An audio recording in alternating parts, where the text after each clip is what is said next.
Hello, welcome back to another video. This is Great King Renee, bringing to you today we're going to be counting down the top 5 idea groups in Europa Universalis 4, in my opinion. Now, obviously, the best idea groups really is a part of opinion, but I'm just going to throw my favorite ones out there, and, well, that's it.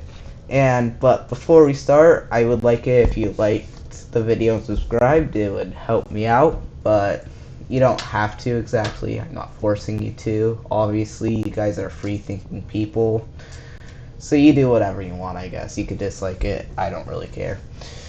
But anyways, top 5 ideas.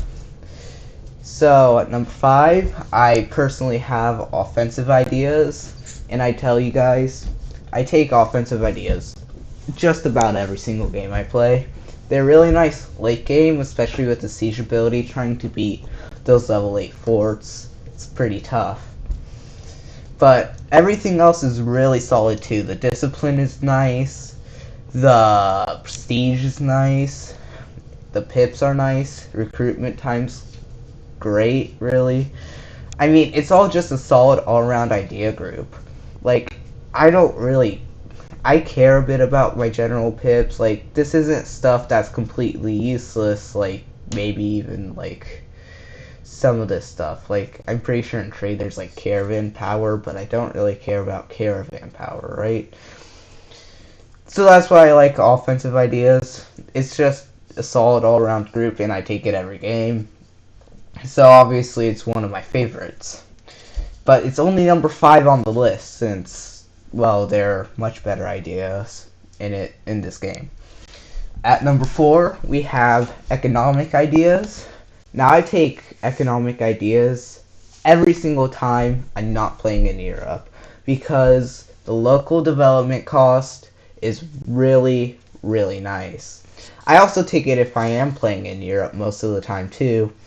It's just not as critical because dev cost. You need a dev to get the institutions if you're playing really anywhere outside of Europe. But it's also really nice. It gives your economy a really nice boost. The construction cost is great. I like the production and tax modifiers. The production modifier, I'm pretty sure, increases the money you get from any gold mines you have. The land maintenance modifier is pretty good. It's really just for people who are having economic troubles. It'll get you onto the right track pretty darn fast.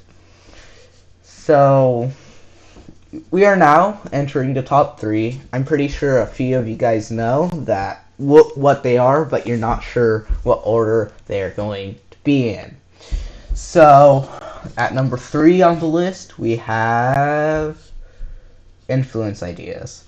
This used to 100% be my number 1 when they had the AE reduction, but it doesn't have that anymore. It's moved to espionage, and I don't usually need to use espionage, so that's that.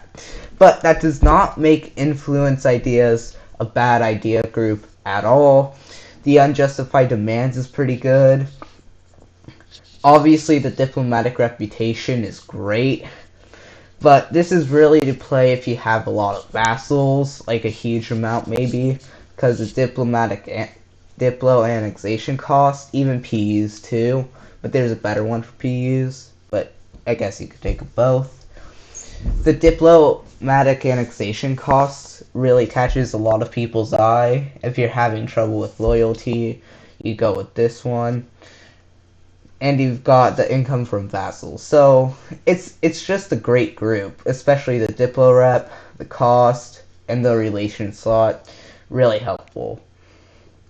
And at number 2, we have... Oh, okay. Yeah, kind of just did my own drum roll. Forget that happened. Diplomatic ideas is number 2. So, diplomatic ideas gives you diplomats, and that can be very helpful if you're trying to play diplomatic as a country like Austria.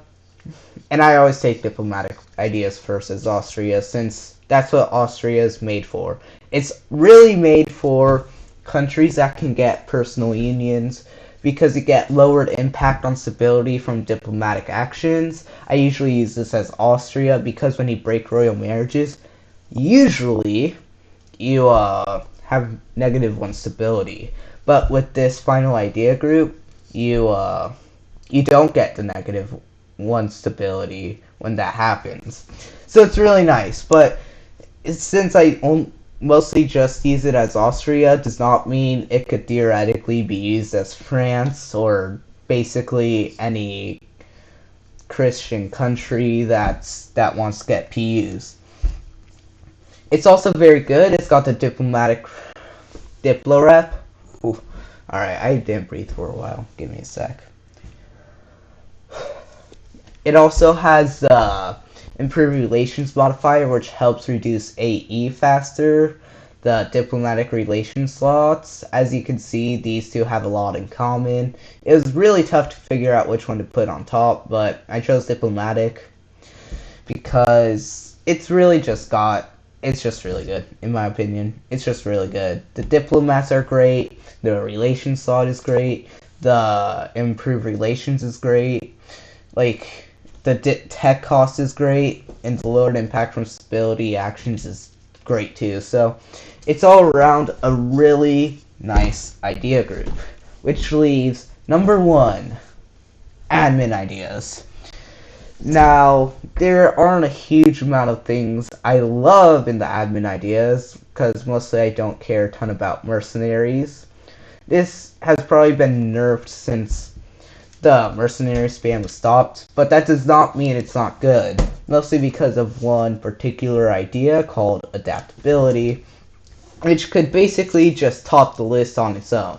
-25% core creation cost is very important when you're trying to blob your country at the end of the game and actually having admin power to core the stuff. And it's that simple. If you don't get this and you're trying to do a world conquest, you are 100% crazy.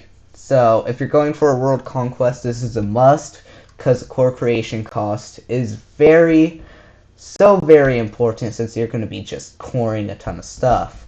But if you play the mercenary game, it's still pretty nice. You get the mercenary manpower. That's all pretty decent. I also really like the possible advisors. So you have to fire less of your advisor to get the guy you want, like a statesman.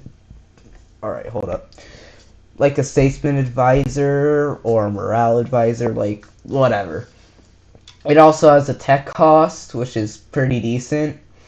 And the governing capacity is nice once you reach the limit. If you reach the limit, if you're playing a small country, you might not, but this is nice, definitely long term, where you're going to be going over your limit eventually. Well, thank you guys for watching. Hope you enjoyed the video. Do you agree or disagree with my list? The comments aren't on, but you can just think about that to yourselves. See ya.